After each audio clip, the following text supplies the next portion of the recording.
Jeff is the HSEC manager for the coal division of Linc Energy. Jeff is a career miner starting with BHP Manganese in Northern Territory in 1977. Jeff gained his initial environmental and community experience in the challenging area of mining on Aboriginal land within a World Heritage National Park at the uranium mine. He has held roles in maintenance, environmental and safety management for a diverse range of mining operations in the Northern Territory, Queensland and New South Wales. His coal experience commenced in 2002 in the Bowen Basin with mining and then onto the Hunter Valley, working for AMCI and later Vale in a group manager role. So welcome to Jeff.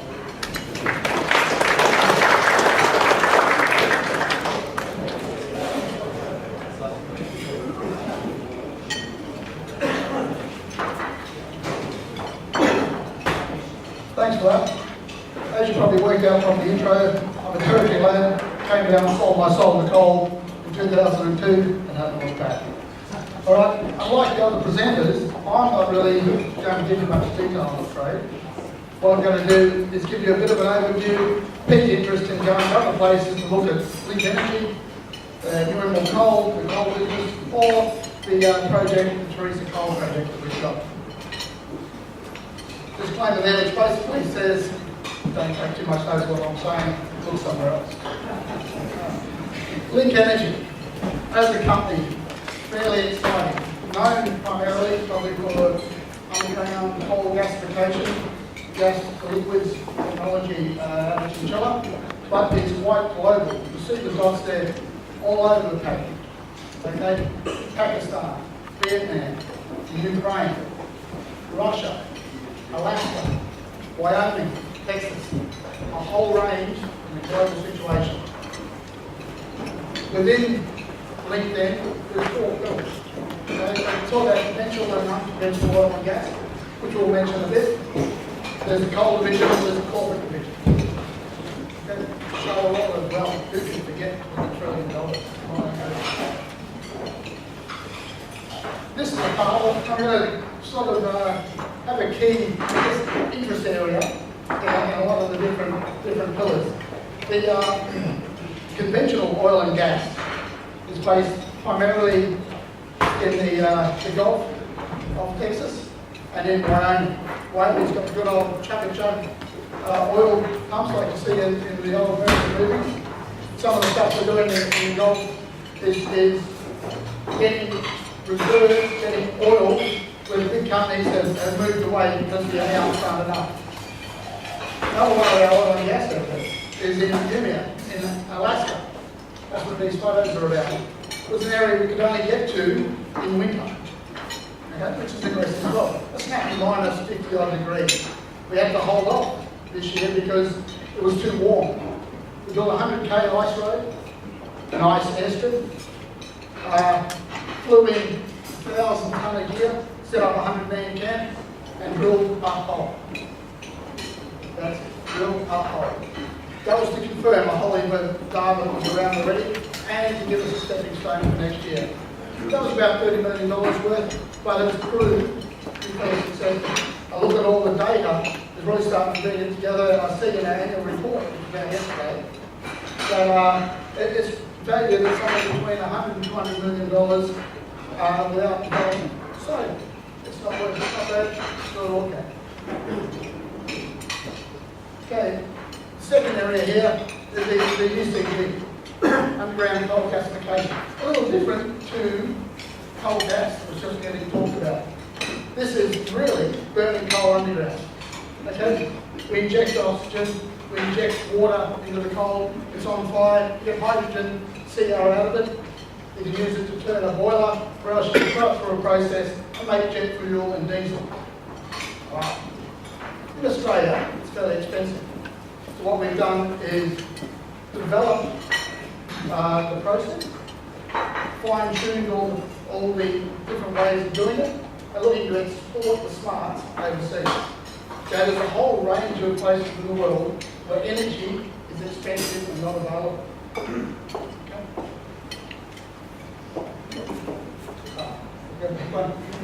One such place, you might have read about this, and I'd encourage you to look at it further. We did some deals, probably not the right word. We had some discussions with a fellow called Roman Abramovich, who also owns a football club, among another few things. And he lives, or used to live, in an area called Anadia, which is about 6,200 kilometres away from Moscow. Wow. Like in the middle of the nowhere, plus we think we got in the middle of nowhere. No. Okay? So he used to be the governor of this region and is very keen on developing energy resources and that for the people in this region. That's a town there, about 13,000 people.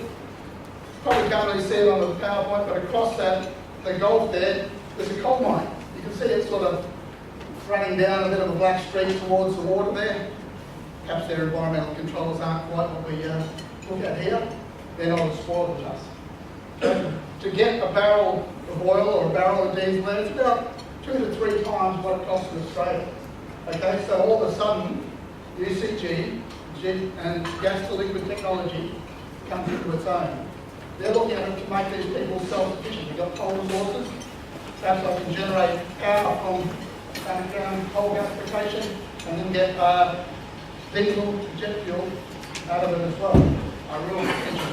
There's a whole heap of other areas in the world with these same sorts of just boundaries that allow us to exploit our technology.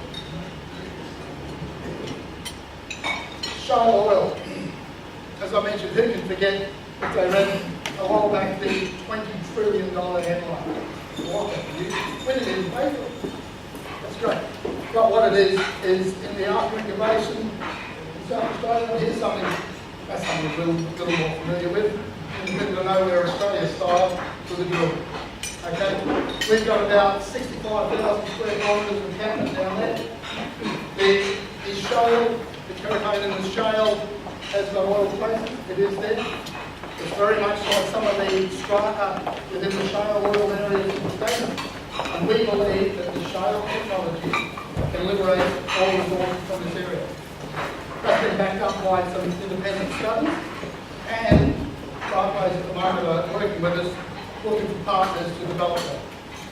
It's down a bit, it's a bit big, but hey, it's there, there's money to be made. Well, we've got the other end to talk about the Carmichael royalty. That was a royalty we had to be sold to Adani. Carmichael royalty for $500 million. And there's a $2 a tonne royalty on that when it starts to produce hybrid stuff. That's right, we got the upfront to start with as well. The last one, the small one on the end, is the coal business. The business that I'm in. And that's the one that I'll sort of drill down into now. It's the business that will be running the Teresa project down here. New Emerald Coal is the vehicle by which the coal business will be running. It's a whole game for the shift at the moment. That's been hard to say off the top of my head. Of Linc Energy. And this is the vehicle by which we will run our coal business. The coal business, at the moment, you can see there, and I'll put it up, looking at a strong asset portfolio,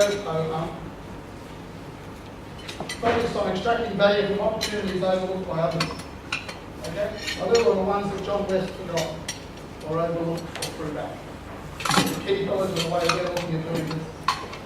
You can see some of the tenements we got there, the Teresa tenement, so say 17k out of town towards Capella. We've got the Great Northern leases, which are north in the Richmond area. A lot of coal up there, it's very deep, you've got to go through the Artesian Basin to get it. Not so good. We've got some tenements around Dalby, we've got some tenements west of Claremont. Okay, I've got that package. Right now, we're in the advanced stages of due diligence to store ourselves an operating asset. I would hope, if I was to talk here in a month's time, I can talk to you about our first operation. Okay, so that's a strong part of what we're looking at. We will be divesting from Linc coal in the next 6 to 12 months. Okay, that might be a divestment, there might be an IPO on the stock exchange. There's not a lot of money around for junior explorers at the moment, so we're certainly looking at getting into that junior operator / explorer space to try and get some money. but we will be breaking away from wind energy in the next 6 to 12 months. Okay. Little snap and thing at the bottom. We don't really know if it's a divestment or an IPO or whatever. The guys will work it out for us on which is the best long-term return. Because of that, we get the best money. The team, guys that have been around the coal business a bit, I recognise some of these fellas, I just threw it up there. Michael Matt, ex-Barley, Peace in the early days, AMCI, and more recently for Intra Energy, developing a coal mine in Tanzania. Okay. He's our president, guiding right over this. We'll see before that the Linc Energy is very much an entrepreneurial business, and this team's been brought in to drive some operational outcomes. That's some cash out of those entrepreneurial ideas. Sebastian's our commercial guy. Greg Gleason is there, who will be the operations GM at our first site, whether that's Teresa or another operations site.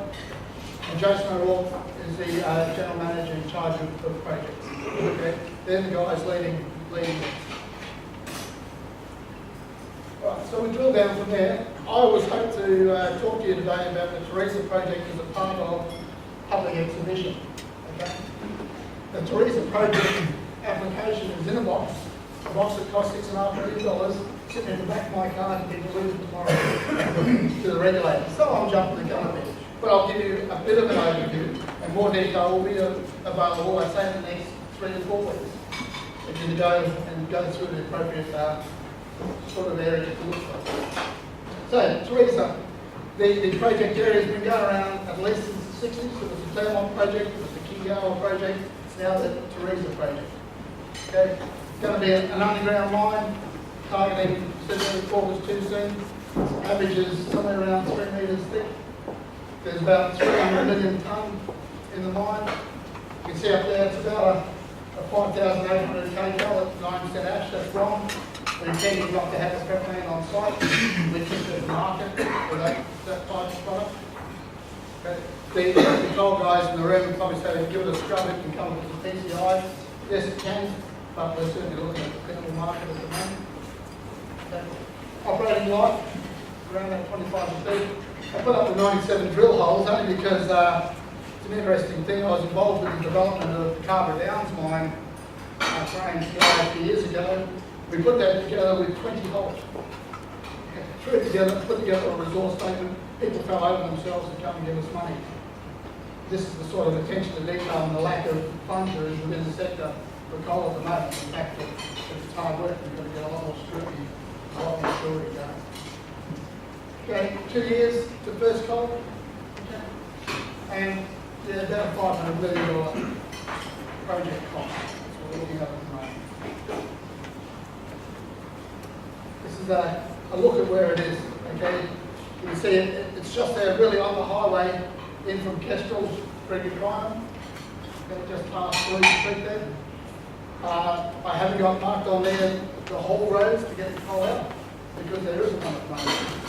And we're looking at 2 potential ore routes, one to the south or the other to the north, where we might get our coal to a rail line. There's also a rail line so that it's heading right through the centre of the project area, even though it's not a good quality infrastructure. Okay, small gauge.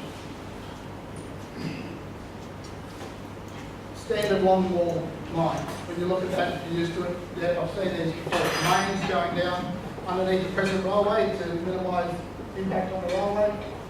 Longwall blocks 300 metres wide, up to 6k long. You can see heading out under the Gregory Highway on the eastern side. Okay, the plan is to have about 3k of it underneath the Gregory Highway. Okay. Starting in the top corner, the northeastern corner, then the population basically is the plan at the moment. Okay, we're talking EIS, because this is what this is about. Oh, go back.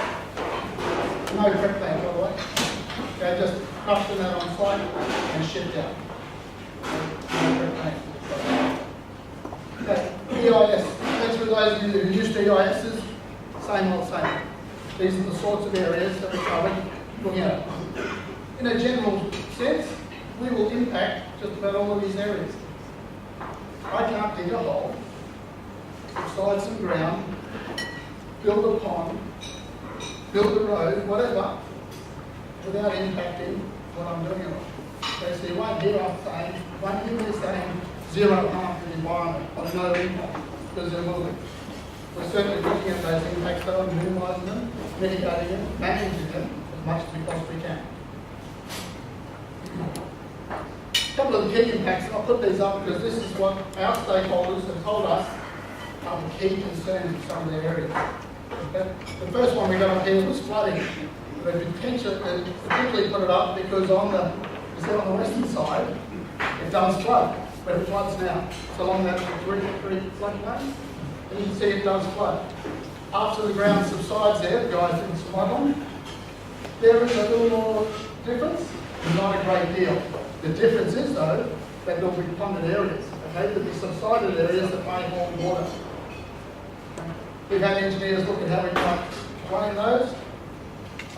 Personally, I've found in the past if I give the farmer a backhoe and close my eyes for a couple of days, it gets a lot better job done. But I'll see how I go. But that's a different thing. Groundwater. Where the mine is, there will be impacts to the groundwater.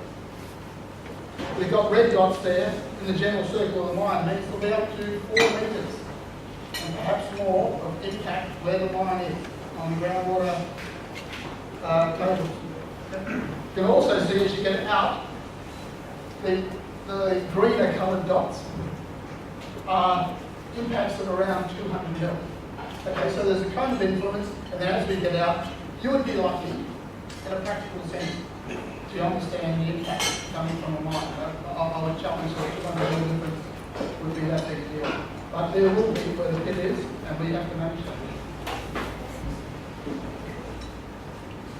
Offsets. I'm not sure if it's the guys in the room or the guys anything else being floated. A list of offset requirements now. It's a federal and state legislation, which aren't the same. Okay, they both require a different thing. So we talk to them all and talk about offsets, and then for each impacted ecosystem or type of grass or animal, we have to do an offset plan. We have to identify, this is one from bluegrass, king bluegrass. We have to identify within 150 k's where there might be areas where we could offset and where we would talk to people. That's for each thing, to make sure there is offset areas there. Lots of work. And then the regulators will decide what the ratio is, 1 to 1, 1 to 2, 10 to 1, areas, and send us off doing the negotiation appropriately. But yeah, a fair bit of work in this and quite confusing from a proponent's point of view. The last one I got. The enviro is pretty impressed with this. The mine developer goes for growth. We found a species that had never been named before, never been found before. Brand new. Okay. So this is just another little hurdle that we'll have to overcome. Okay? I'm not sure how prevalent this is. I'm not sure if it just hasn't been noticed before, or if this is a one-off. Now we're going to have to lock up the whole. We'll do some more work on that, but you got to be like that. All right. So as we said, we'll go and submit this now. It's actually tomorrow morning. We'll get into Brisbane. We go down and submit it. Guys will check it out, and then we'll be released for a public exhibition. We think in the next 3 to 4 weeks. Okay, I'll be back out here again. We've talked specifically to the landowners in the area. Okay. I won't say they're happy with us, but I will say that they're cordial. So that's as good as we get. So we'll talk to them. We'll come and talk to the council. We'll talk to the community again. That's all part of the process of what we can do moving forward to get this going. Just a bit of a timeline. We put this up to show you that 2 months, 6 months, okay, and then there may be a land court process at the end, which will lead us to another deal of an unknown. But that is the process that we're going through to get this up and going and on the road. Okay, it's really possible. Any questions I'm happy to field, but other than that, thank you.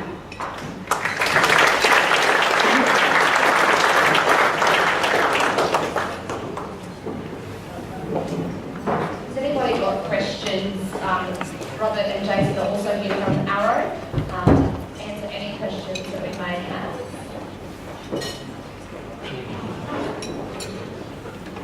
Where's Angus when I need him? Rick?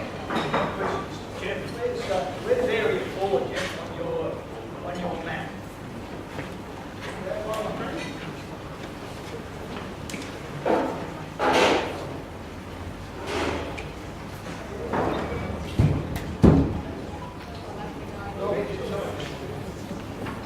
Yes?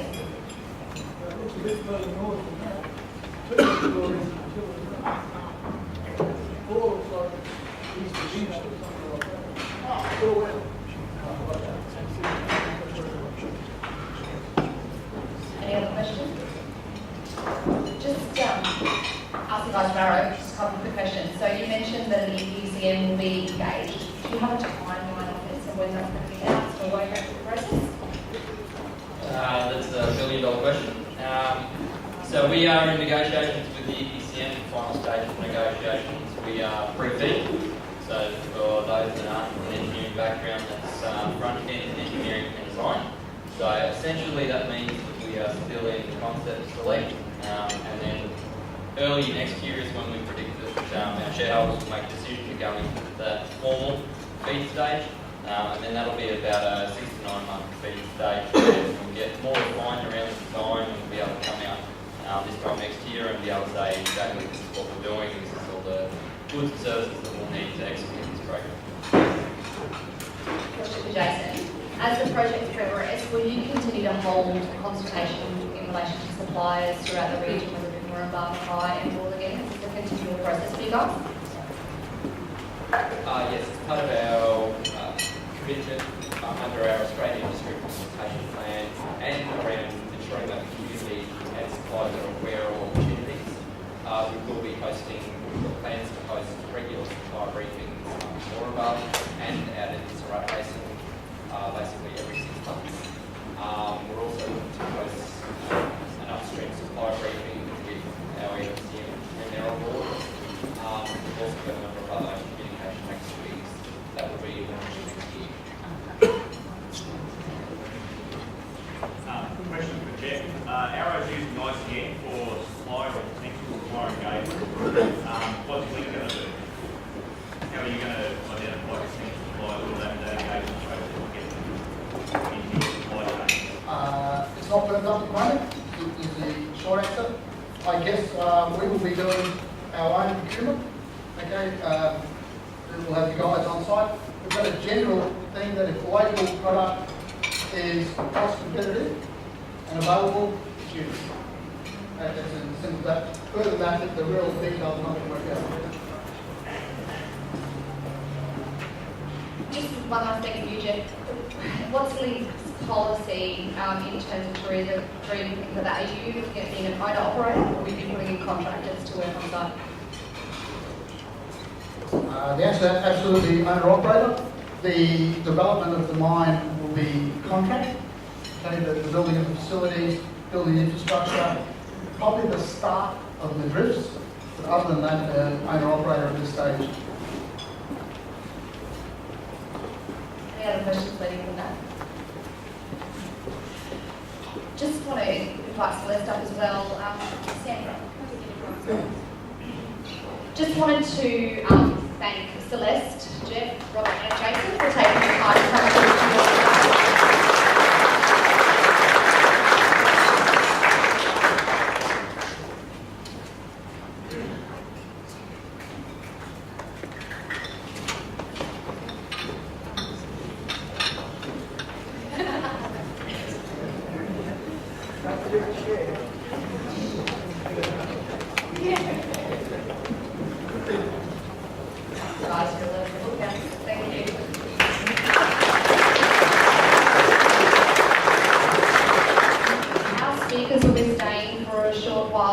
so please take the opportunity to introduce yourself, If there's any questions that you wanted to ask, please feel free to do so. We'll just be over to the side of the room here. A copy of the presentations will be emailed around next week. They'll also be posted on our website. As always, I would like to thank our valued sponsors, in particular our principal sponsor, TEAS, and our platinum partner, Prime Rentals, for their ongoing support of the Bowen Basin Mining Club, and of course our event sponsors, Heritage Finance and Generate PR. Our next luncheon will be on Friday the 29th of November, back in Mackay, with guest speaker Brett Allen. He's the General Manager of Procurement and Contracts at GBK. Given the number of people that attended the last GBK briefing and the amount that are on the wait list today, please book early. Tickets will go on sale next week.